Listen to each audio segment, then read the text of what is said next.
جس طرح مائک سے ہم دوسرے لوگوں کا اعلان سنتے ہیں، آپ یقین جانیے وہ دن ضرور آئے گا کہ مائک سے ہمارا بھی اعلان ہوگا، میرا بھی اعلان ہوگا، بلکہ ہر فرد بشر کا اعلان ہوگا۔ کل نفس ذائقۃ الموت، ہر نفس کو موت کا مزہ چکھنا ہے، ہر انسان کو منہا خلقناکم کا صدمہ سہنا ہے۔ کل من علیہا فان ویبقى وجہ ربک ذو الجلال والاکرام، صرف باقی رہنے والی ذات ایک اللہ کی ہے، اللہ کے علاوہ کو دنیا میں کوئی باقی نہیں رہے گا، نہ کوئی مالدار باقی رہے گا، نہ کوئی حکمراں باقی رہے گا، نہ کوئی ظالم اور جابر باقی رہے گا، نہ کوئی زمیندار باقی رہے گا، نہ کوئی عالم باقی رہے گا، نہ کوئی مفتی باقی رہے گا۔ وَنُفِخَ فِي الصُّورِ فَصَعِقَ مَنْ فِي السَّمَاوَاتِ وَمَنْ فِي الْأَرْضِ، جس دن سور پھونکا جائے گا کائنات کی ساری مخلوق بے ہوش ہو کر گر جائے گی۔ یہ قرآن کا بیان ہے۔ فرشتوں کو آج تک موت نہیں آئی ہے، کوئی فرشتہ آج تک نہیں مرا ہے، لیکن جب قیامت قائم ہوگی تو بڑے بڑے فرشتے بھی ختم ہو جائیں گے، سارے فرشتوں پر موت آ جائے گی۔ حضرت اسرائیل علیہ السلام جو لوگوں کی روح نکالتے ہیں، صرف اخیر میں وہ زندہ رہیں گے۔ بخاری شریف کی روایت کے اندر ہے، اللہ رب العزت حضرت اسرائیل علیہ السلام سے پوچھیں گے، اے اسرائیل کون زندہ ہے؟ وہ کہے گا، اے اللہ میں زندہ ہوں اور آپ زندہ ہیں۔ اللہ فرمائیں گے، مت آج تو بھی ختم ہو جا، میرے سوا آج کوئی زندہ نہیں رہے گا۔ حضرت اسرائیل علیہ السلام جو کائنات میں سب کی روح نکالنے پر مامور ہے، اللہ اپنی قدرت سے، اپنے کلام سے اللہ رب العزت اس کو بھی موت دے دیں گے۔ اس دن اللہ رب العزت فرمائیں گے، این ملوک الارض، کہاں ہیں زمین کے بادشاہ؟ این الجبارون، دنیا میں ظلم کرنے والے لوگ کہاں ہیں؟ این المتکبرون، دنیا میں بڑا سمجھنے والے اپنے آپ کو کہاں ہیں؟ کہیں سے کوئی آواز نہیں آئے گی۔ اللہ اعلان کریں گے، لمن الملک اليوم، بتاؤ آج کس کی بادشاہت ہے؟ ساری دنیا پر سناٹا چھایا ہوا ہوگا، قیامت طاری ہو جائے گی، کوئی جنازہ پڑھنے والا نہیں ہوگا، کوئی قبر کھودنے والا نہیں ہوگا، کوئی رونے والا نہیں ہوگا، کوئی جو ہے کسی کی تعزیت کرنے والا نہیں ہوگا، ساری کائنات پر موت کا سناٹا چھایا ہوا ہوگا۔ اس دن اللہ اعلان کریں گے، لمن الملک اليوم، بتاؤ آج کس کی بادشاہت ہے؟ کہاں گئے دنیا کے بادشاہ؟ کہاں گئے دنیا کے ظالم حکمراں؟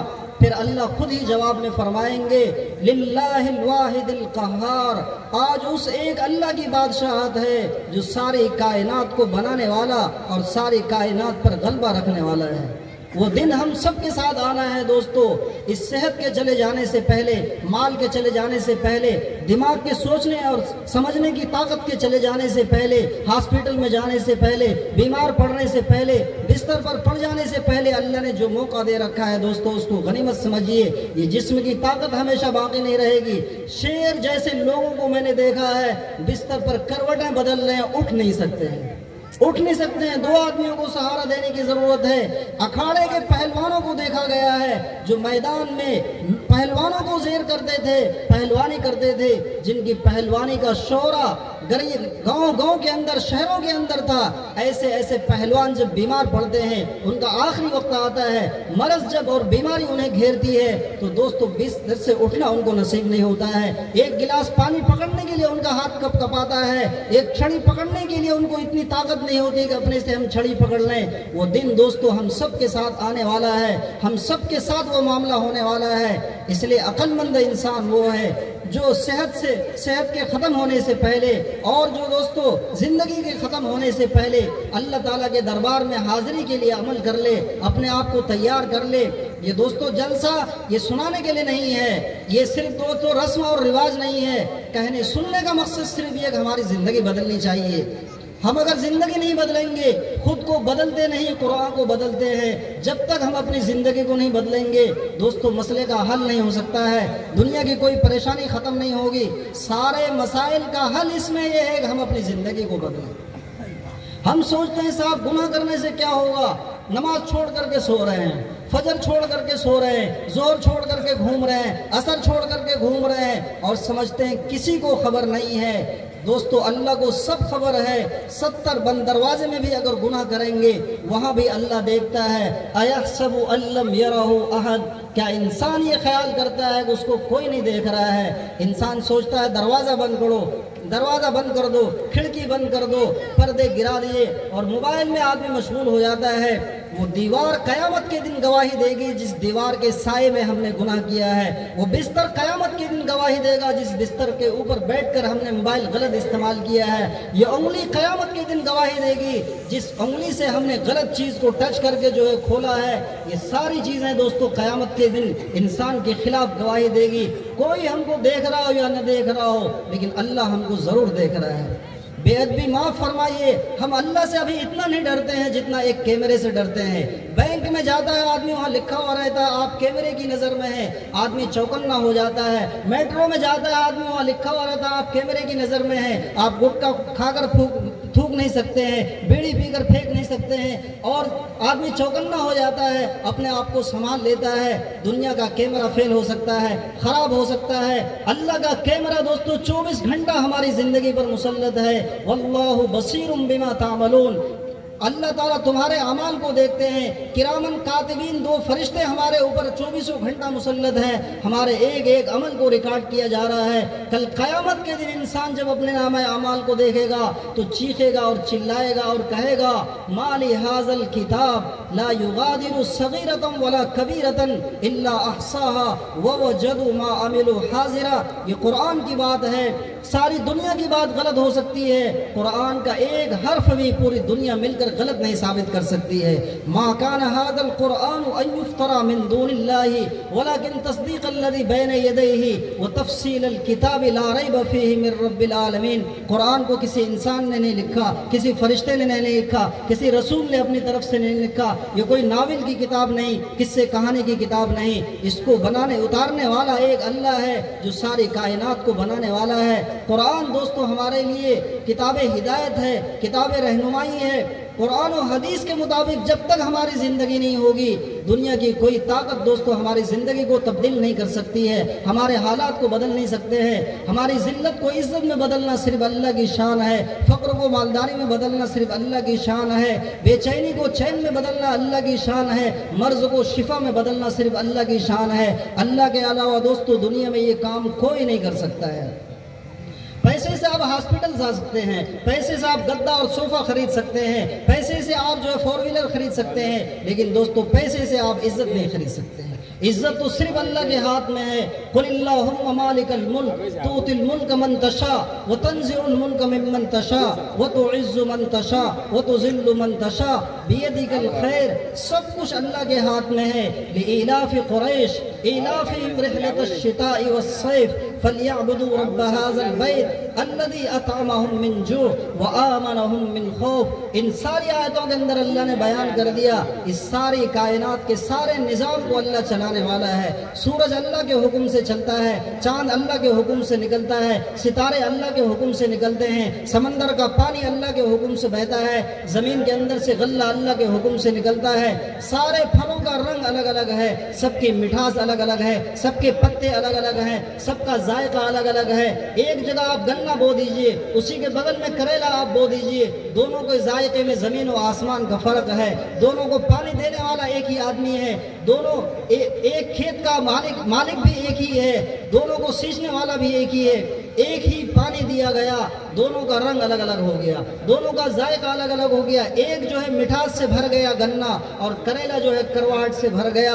قرآن میں اللہ نے اس کو بیان کیا، یسقا بماء واحد، ایک ہی پانی سے سارے درختوں کو سینچا جا رہا ہے۔ اے غافل انسانوں، ذرا اس میں غور و فکر کرو، یہ سارا نظام کون چلا رہا ہے؟ اگر ہم اس میں غور کریں گے تو اللہ کو پہچان لیں گے۔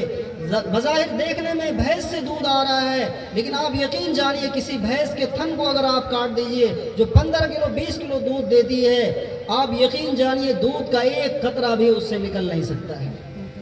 اتنے بھینس آپ نے ذبح کیے ہیں، کتنے جانور آج تک ذبح کیے ہیں، کیا کسی جانور میں دودھ کی تھیلی آج تک نظر آئی ہے آپ کو؟ کسی جانور میں کوئی نہیں بتا سکتا ہے کہ یہ دودھ کی تھیلی ہے، اس میں 15 کلو اور 20 کلو دودھ ہے، وہ سارا تھن سے آ رہا ہے۔ ایک ہی سیکنڈ میں آنن فانن اللہ تعالیٰ اپنی قدرت سے خون کو دودھ بنا کر نکال رہے ہیں۔ ماں کی چھاتی میں خون ہی خون ہے، لیکن جب بچہ پیتا ہے تو اللہ اس کو دودھ بنا دیتے ہیں، بچے کے پیٹ میں جا کر پھر دوبارہ اللہ اس کو خون بنا دیتے ہیں۔ رزاق اللہ ہے، روزی دینے والا اللہ ہے۔ ہماری دکان سے روزی نہیں آ رہی ہے، ہمارے کھیت سے روزی نہیں آ رہی ہے، ہمارے ذہن کے اندر یہ بات نہیں ہے، اس وجہ سے دوستو ہم دھان کاٹنے میں، کھیتی میں مشغول ہو کر کے اللہ کا حکم توڑ دیتے ہیں، نماز کو ضائع کر دیتے ہیں، اللہ کا غضب اور اللہ کی ناراضگی جو ہے خرید لیتے ہیں۔ اگر ہمیں یہ یقین ہو جائے کہ پالنہار اللہ ہے، قرآن کا آپ کھول کر کے دیکھیے، قرآن میں سب سے پہلے اللہ نے کیا بیان کیا؟ جبار ہونا نہیں بیان کیا، قہار ہونا نہیں بیان کیا، اللہ نے سب سے پہلے قرآن کے اندر بیان کیا الحمدللہ رب العالمین۔ یہ قرآن کا پہلا لفظ ہے، پہلا جملہ ہے، تمام تعریف اس اللہ کے لیے ہے جو سارے جہان کا تنے تنہا پالنہار ہے۔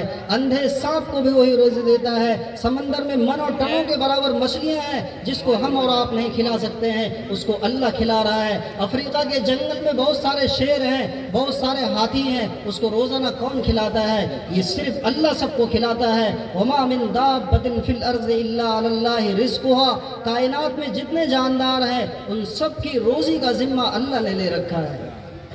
ہم دوستوں جو ہے نمازیں چھوڑ کر مسجد سے دور ہو کر کھیتوں میں مشغول رہتے ہیں، اسی وجہ سے کبھی سیلاب میں ہمارا جو ہے سب ختم ہو جاتا ہے، کبھی پتھر برس جاتا ہے، کبھی اولے گر جاتا ہے۔ یہ سب ہم کو سمجھانے کے لیے ہے، نصیحت کرنے کے لیے ہے کہ تم نے کھیت کو اصل سمجھ لیا، غلے کو اصل سمجھ لیا اور دنیا کی چیزوں کو اصل سمجھ لیا اور اللہ کو بھول گئے۔ یہ سب پردہ ہے دوستو، پردہ ہے۔ یہ پردے کے پیچھے کیا ہو رہا ہے وہ چھپا ہوا ہے، وہ پردے میں جو آدمی کو نظر آ رہا ہے اسی کو آدمی اصل سمجھتا ہے۔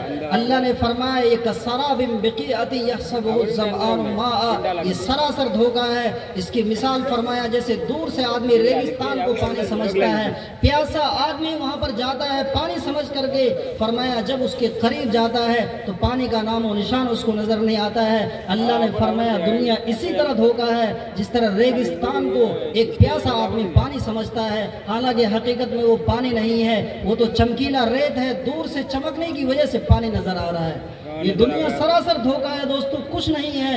آنکھ بند ہو گئی سارا قصہ ختم ہو جائے گا، سارا ہنگامہ ختم ہو جائے گا۔ جو ہم کو ماننے والے ہیں وہ بھی 2-4 دن رو دھو کر ختم ہو جائیں گے، پھر کوئی کسی کا ذکر نہیں کرتا ہے، کوئی کسی کا تذکرہ نہیں کرتا ہے۔ لوگ اپنے والد کی خبریں بھول جاتے ہیں، لوگ اپنی ماں کی خبریں بھول جاتے ہیں، لوگ اپنے دادا کی خبریں بھول جاتے ہیں۔ کوئی دوستو ہمیں یاد نہیں کرے گا۔ ہمیں اللہ نے ابھی موقع دیا ہے کہ ہم توبہ کریں، استغفار کریں، اپنی زندگی کو بدلیں، نماز کا اہتمام کریں، تلاوت کا اہتمام کریں، بیوی بچوں کے حقوق کو جو ہے ادا کریں۔ یہ کس قدر ظلم کی بات ہے دوستو، جو لوگ بیوی کو پیٹتے ہیں، بیوی کو مارتے ہیں۔ کان کھول کر کے دوستو یہ حدیث سن لیں۔ آپ صلی اللہ علیہ وسلم ایک صحابی کو دیکھا، حضرت ابو مسعود رضی اللہ عنہ ایک صحابی ہیں، اپنے غلام کو چھڑی سے مار رہے تھے، دھمکی سے مار رہے تھے اپنے غلام کو۔ آپ صلی اللہ علیہ وسلم نے دیکھ کر فرمایا اعلم یا ابا مسعود، اے ابو مسعود تم جان لو، فَإِذَا الْتَفَتَ فَإِذَا هُوَ رسول اللہ صلی اللہ علیہ وسلم، پیچھے مڑ کر دیکھا تو آپ صلی اللہ علیہ وسلم تھے۔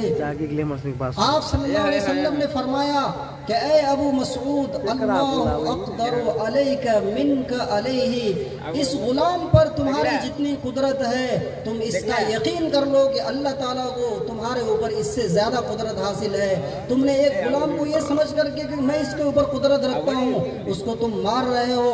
آپ غور سے سنیے دوستو، صحابی رسول فرماتے ہیں صحابہ کے دل میں اللہ کا ڈر تھا، جس کے دل میں اللہ کا ڈر رہے گا وہ کبھی کسی کو تکلیف نہیں پہنچائے گا، کسی پر ظلم نہیں کرے گا۔ ہم اور آپ جو بیوی بچوں کو مارتے ہیں، بیوی کو مارنے والا انتہائی احمق آدمی ہوتا ہے، سمجھ لیجیے آپ۔ بیوی پر ظلم کرنے والا آدمی دنیا میں کبھی بھی چین سے نہیں رہ سکتا۔ آپ مجھے کوئی ایک آدمی نہیں دکھا سکتے ہیں جو بیوی پر ظلم کرتا ہو اور وہ پھر چین سکون سے رہتا ہو۔ کیوں؟ اس کی آہیں دوستو ہماری نسلوں کو تباہ کریں گی، اس کی آہیں ہماری زندگی کو تباہ کریں گی۔ بیوی کو ہم کیا سمجھتے ہیں؟ نوکرانی کا درجہ دیتے ہیں۔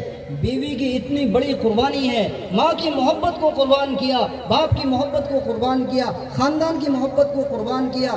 بچپن سے جوانی تک 18 سال 20 سال بیوی کو لوگ جو ہے زیادہ پیار سے محبت سے پالتے ہیں، بیٹیوں کو زیادہ پیار دیتے ہیں، لوگ اس کو زیادہ ناز و نعمت کے اندر رکھتے ہیں، اپنے جگر کے ٹکڑے کو 20 سال 15 سال 18 سال پوس پال کر کے آپ کے حوالے کر دیا زندگی بھر کے لیے۔ جو صاحب اولاد ہیں وہ جانتے ہیں جب بیٹی رخصت ہوتی ہے اس کے دل پر کیا گزرتی ہے۔ بیٹے کو تو کچھ نہیں ہوا، بیٹے کو تو اپنے گھر میں رہنا ہے۔ آپ یقین جانیے لازم ہے کہ ہر آدمی بیوی کے لیے ضروری ہے کہ وہ ان سب کی محبتوں کا مجموعہ جو ہے اکیلے ایک آدمی کو دینا ضروری ہے۔ اتنی محبتوں کو اس نے قربان کیا۔ آپ نے بیوی کو پیٹ دیا، چلیے گھر میں کوئی کس کے پاس جائے گی، وہ اس کی ماں یہاں نہیں ہے، اس کے باپ یہاں پر نہیں ہے، اس کے بھائی یہاں پر نہیں ہے۔ آپ نے غصے میں آ کر کے جو لاٹھی اٹھا کر اس کو جو مار دیا، تنہائی میں جو وہ آنسو بہائے گی، چادر میں جو وہ آنسو بہائے گی، آپ یقین جانیے ایک آہ سے آدمی کی زندگی تباہ ہو جاتی ہے۔ بترس آہ مظلومہ، کہ مظلوم کی جو ہے آہ سے ڈرو، اس کی ایک آہ جو ہے ڈائریکٹ عرش پر پہنچتی ہے۔ وہ صحابی رسول حضور پاک صلی اللہ علیہ وسلم نے جن کو کہا، فرمایا اے اللہ کے رسول میں اس کو اللہ کے لیے آزاد کر دیتا ہوں، اس غلام کو میں نے جو اس کو کمچی سے مارا اس کی تلافی میں اس غلام کو آزاد کر دیتا ہوں۔ آگے سنیے حضور پاک صلی اللہ علیہ وسلم نے فرمایا لو لم تفعل للمست کا النار، اور ایک روایت کے اندر ہے للفحت کا النار، اگر اس غلام کو تم نے آزاد نہ کیا ہوتا تو جہنم کی آگ میں تمہیں جھلسنا ہوتا، جہنم کی آگ میں تجھے جلنا ہوتا۔ صحابی کے درجے کو دنیا کا کوئی قطب نہیں پہنچ سکتا ہے، کوئی ابدال نہیں پہنچ سکتا ہے۔ دنیا کے سارے مومن کو، سارے تہجد پڑھنے والوں کو اور سارے جو ہے عبادت کرنے والوں کو ایک پلڑے میں اگر رکھ دیا جائے، ایک صحابی کے ایک دھول کے برابر دنیا کا کوئی انسان نہیں ہو سکتا ہے۔ اتنا بڑا درجہ رکھنے والا صحابی، اس کو حضور پاک صلی اللہ علیہ وسلم نے یہ فرمایا کہ اگر تم نے اس غلام کو آزاد نہ کیا ہوتا تو اس مارنے کی وجہ سے تمہیں جہنم میں جلنا پڑتا۔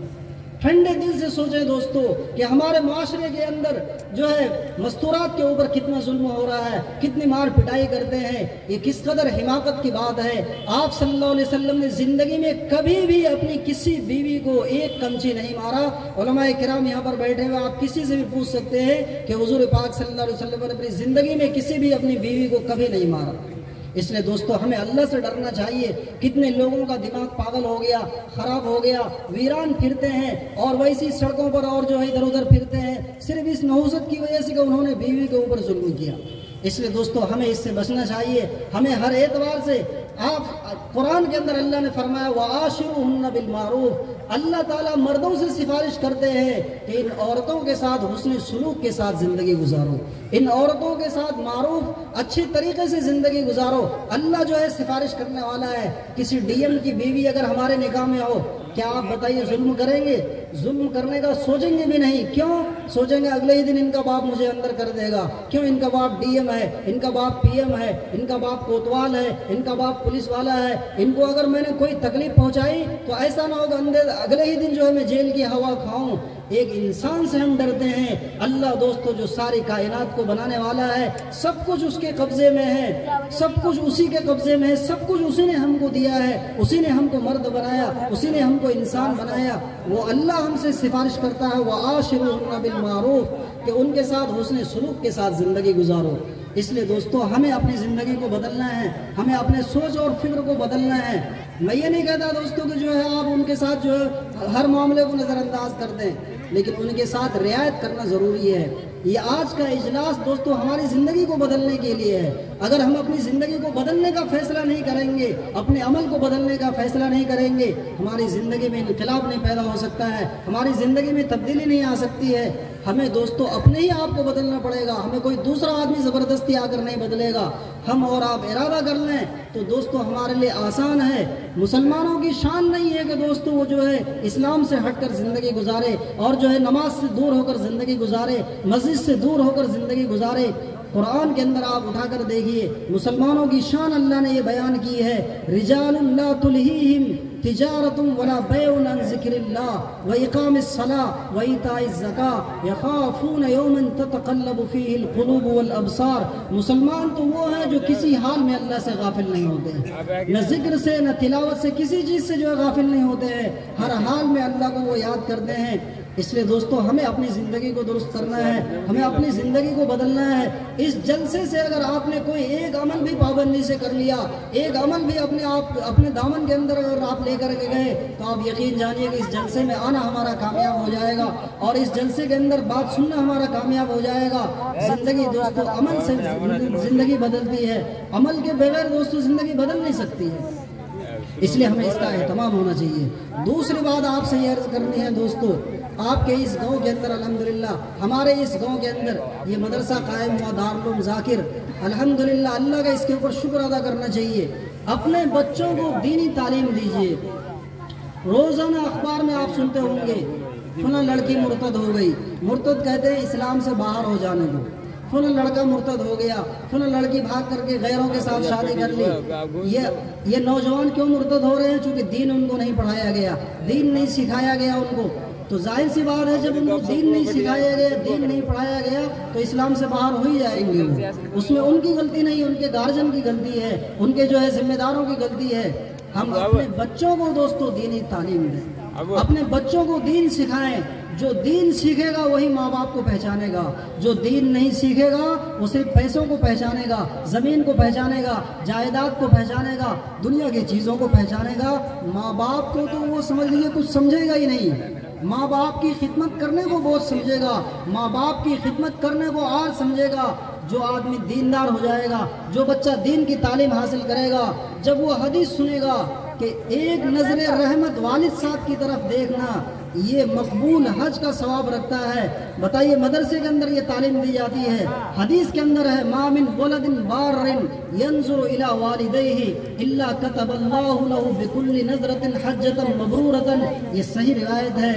فرمایا جو اولاد بھی اپنے والدین کو محبت کی نظر سے دیکھتا ہے، اللہ تعالیٰ ہر نظر کے بدلے میں اس کے لیے ایک مقبول حج کا ثواب لکھتے ہیں۔ یہ کس قدر ظلم ہے دوستوں کہ ہم ماں باپ کو حقیر سمجھیں، ماں باپ کو ہم جاہل سمجھیں، ہم تھوڑا سا پڑھ لینے کی وجہ سے ماں باپ کو جو ہے ادنا سمجھیں اور پست سمجھیں۔ ماں باپ کی دعاؤں سے ہم کامیاب ہوں گے۔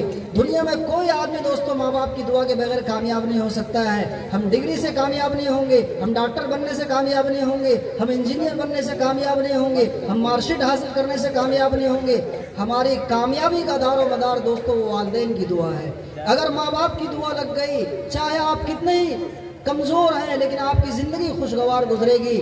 ماں باپ کی دعا سے دوستو دنیا میں کسی کی دعا زیادہ لگ نہیں سکتی ہے۔ آپ صلی اللہ علیہ وسلم نے فرمایا باپ جنت کا دروازہ ہے اور ماں کے قدموں کے نیچے جنت ہے۔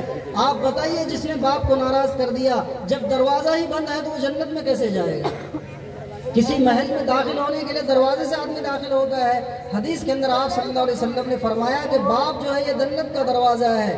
اگر اس آدمی کو یقین ہو جائے کہ باپ جنت کا دروازہ ہے تو ہر حال میں باپ کا کہنا مانے گا۔ ماں کے قدموں کے نیچے جنت ہے تو ماں کی اطاعت کرے گا، ماں کی فرما برداری کرے گا۔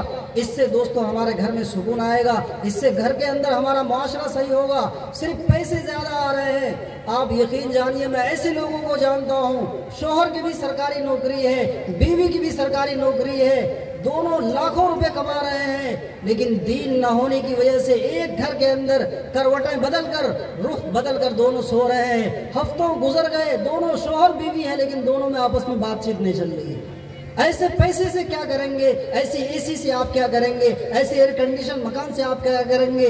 دوستو دل کے اندر سکون آئے گا اللہ کو یاد کرنے سے۔ اے سی مکان سے جسم ٹھنڈا ہو سکتا ہے لیکن دل ٹھنڈا نہیں ہوگا۔ پیسوں سے دوستو آپ گدا اور صوفہ خرید سکتے ہیں لیکن دل کی ٹھنڈک آپ نہیں خرید سکتے ہیں۔ آپ 5 اسٹار ہوٹل میں گھوم لیجئے، جہازوں میں گھوم لیجئے، دنیا کا چکر لگا لیجئے، دنیا میں کہیں آپ کو ایسا چین سکون نہیں ملے گا جو اللہ کو یاد کرنے سے چین سکون ملتا ہے۔ فرمایا الا بذکر اللہ تطمئن القلوب، اے لوگوں اگر دل کی بے چینی ختم کرنا ہے، دل میں جو الجھن کی آگ لگی ہوئی ہے، لوگ بولتے ہیں نا صاحب ٹینشن ہے بہت، آج کل بہت ٹینشن ہے، ٹینشن سب سے بڑی بیماری ہے۔ یہ دنیا میں جتنی بیماری آپ ڈاکٹروں سے پوچھ لیجئے، ڈاکٹر حضرات فرماتے ہیں سب سے بڑی بیماری ٹینشن ہے، آدمی ڈپریشن میں چلا جاتا ہے اور آدمی کو کچھ سمجھ میں نہیں آتا ہے۔ فرمایا دوستو ان سارے ٹینشنوں کو اللہ ختم کریں گے جو آدمی استغفار کثرت سے پڑھتا ہے۔ حضور پاک صلی اللہ علیہ وسلم نے فرمایا من لزم الاستغفار جعل اللہ له من كل هم فرجا ومن كل ضيق مخرجا ورزقه من حيث لا يحتسب، جو آدمی پابندی سے استغفار پڑھے گا اللہ اس کو 3 انعام دیتے ہیں۔ پہلا انعام فرمایا اس کا ٹینشن اللہ ختم کرتے ہیں۔ میڈیکل میں کوئی دوا آپ مجھے بتا نہیں سکتے ہیں جس کو کھانے سے آدمی کا ٹینشن ختم ہو جائے۔ نیند تو آ سکتی ہے لیکن نیند کی بھی کوئی گارنٹی نہیں ہے۔ کتنے لوگ ایسے ملے جو نیند کی گولی کھا کر کے بھی نیند نہیں آ رہی ہے۔ نیند بھی اللہ کی ایک نعمت ہے، سوئے گا وہ جس کو اللہ سلانا چاہیں گے، اپنی مرضی سے آدمی سو نہیں سکتا ہے۔ فرمایا وَجَعَلْنَا نَوْمَكُمْ سُبَاتًا، تمہاری نیند کو آرام کی چیز میں نے بنایا۔ ایک عالم صاحب فرماتے تھے نیند کی تعریف انہوں نے بیان کی، فرمایا نیند کہتے ہیں دماغ کے کنیکشن کو دنیا سے ختم کر دینا، اسی کا نام نیند ہے۔ اسی وجہ سے آپ کتنا ہی سونا چاہیں گے لیکن دماغ میں باتیں گھوم رہی ہے تو آپ کو نیند ہی نہیں آئے گی۔ اور آدمی جو ہے نہیں سونا چاہ رہا ہے، جلسے میں بیٹھے بیٹھے کتنے لوگوں کو نیند آ جاتی ہے، وہ ارادہ نہیں کر رہے ہیں، کیوں؟ اس لیے کہ وہ اس کے اوپر طاری ہو رہی ہے۔ نیند اختیاری چیز نہیں ہے کہ جب چاہے آپ سو جائیں۔ کتنے لوگ ہیں جو ٹرینوں میں سونا چاہتے ہیں لیکن نیند نہیں آتی ہے، ہوائی جہاز میں سونا چاہیں گے آپ لیکن نیند نہیں آئے گی، اور کبھی ایسا بھی ہوگا کہ آپ فٹ پاتھ میں بیٹھے ہوئے ہیں نہیں سونا چاہ رہے ہیں اس کے باوجود نیند آپ کو آ جائے گی۔ تو یہ نیند اللہ کی رحمت ہے۔ یہ 3 دن اگر نہ سوئے تو ڈاکٹر حضرات فرماتے ہیں کہ آدمی کا دماغ ڈسٹرب ہو جائے، آدمی پاگل ہو جائے اور آدمی کا دماغ کام کرنا بند کر دے گا۔ اس لیے نیند کو اللہ نے بنایا ہے تاکہ انسان تھک جائے اور سو جائے تو اس مشین کے اندر سکون طاری ہو جائے۔ جیسے موٹر سائیکل چلاتے رہتے ہیں، انجن اگر گرم ہو جائے تھوڑی دیر کے لیے اس کو روک دیتے ہیں تاکہ انجن ٹھنڈا ہو جائے، پھر اس کو دوبارہ چلاتے ہیں۔ اسی طرح اللہ نے دوستو دماغ کو بنایا۔ اس لیے دوستو ہمارے گھر کے اندر چین سکون پیسوں سے نہیں آئے گا اور دنیا کی چیزوں سے نہیں آئے گا، اللہ کو راضی کرنے سے دوستو ہماری زندگی کے اندر چین سکون آئے گا، اللہ کی مرضیات پر چلنے سے ہماری زندگی کے اندر چین سکون آئے گا۔ اپنی اولادوں کو پہلے نمبر پر آپ دین سکھائیے۔ میں یہ نہیں کہتا، کل بھی عرض کیا تھا، جمعے میں بھی عرض کیا، آپ اپنے بچوں کو ڈاکٹر بنائیے، انجینئر بنائیے، ہر چیز بنائیے، مسلمان کو ہر چیز کی ضرورت ہے۔ بلکہ میں آگے کی بات کہتا ہوں، اتنے ڈاکٹر ہونے چاہیے کہ ہر محلے میں ایک مسلمان ڈاکٹر رہے، ہر محلے کے اندر ایک مسلمان وکیل رہے، ہر محلے کے اندر ایک مسلمان قاضی رہے، تاکہ ہمیں غیروں کے سامنے نہ جانا پڑے۔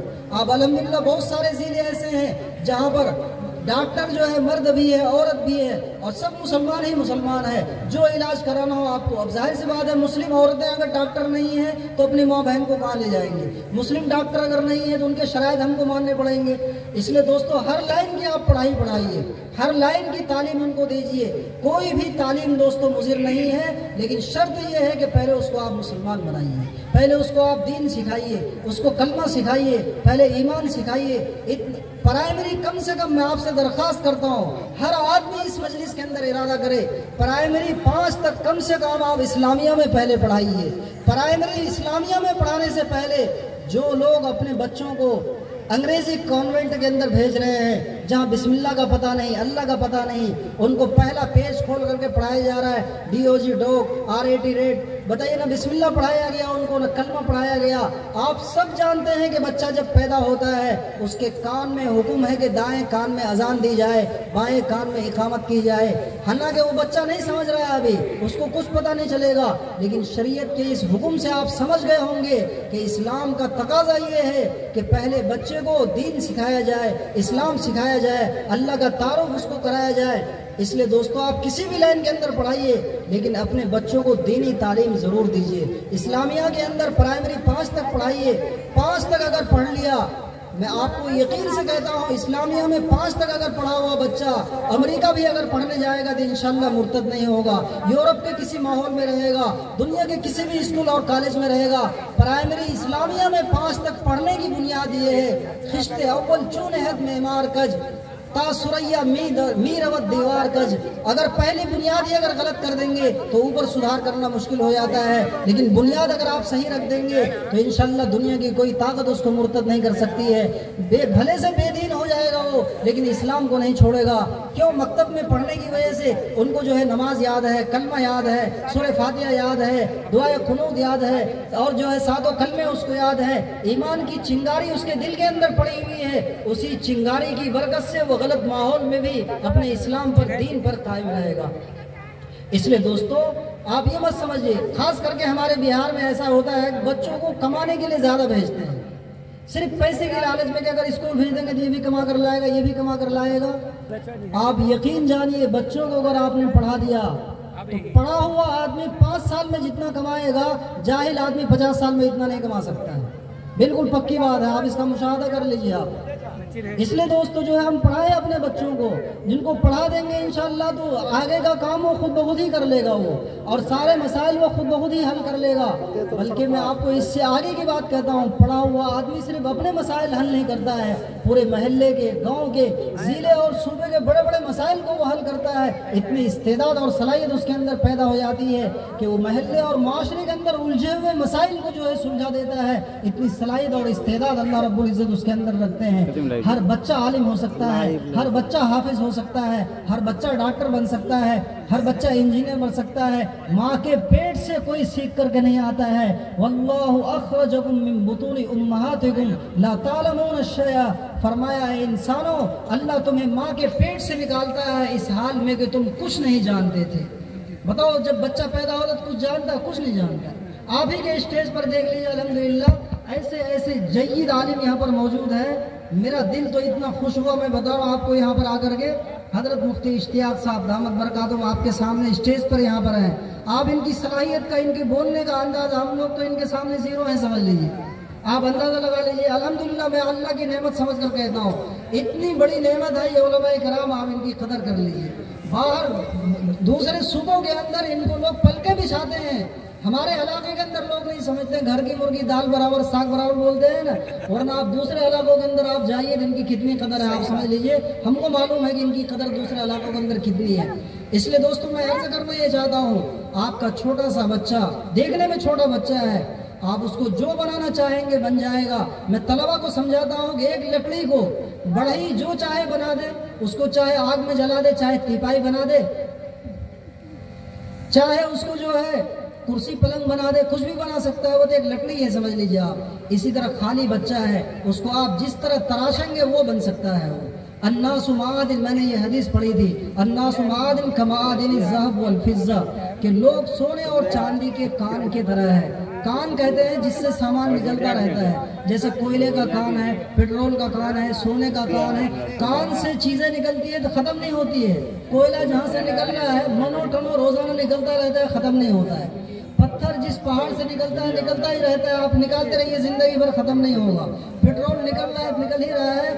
حضور پاک صلی اللہ علیہ وسلم نے مثال دے کر فرمایا ایک ایک انسان اسی طرح کان کی طرح ہے، اس میں جو صلاحیتیں بھری ہوئی ہے، ہر انسان کے اندر صلاحیتیں ہیں. وہی آدمی تہجد بھی پڑھ سکتا ہے، وہی آدمی قرآن بھی پڑھ سکتا ہے، ماں باپ کا احترام بھی کر سکتا ہے، ڈاکٹر بھی بن سکتا ہے، وکیل بھی بن سکتا ہے، اپنے زمانے کا خطیب بھی بن سکتا ہے. اور اگر آپ نے کوئی رہنمائی نہیں کی تو بیچارہ صرف گھاس کاٹ کر کے اپنے گھر واپس آ جائے گا، ساری صلاحیت اس کی دب کر رہ جائے گی، کچھ اس کو نہیں آئے گا. ایک جو ہے اسی طرح اس کی زندگی ختم ہو جائے گی.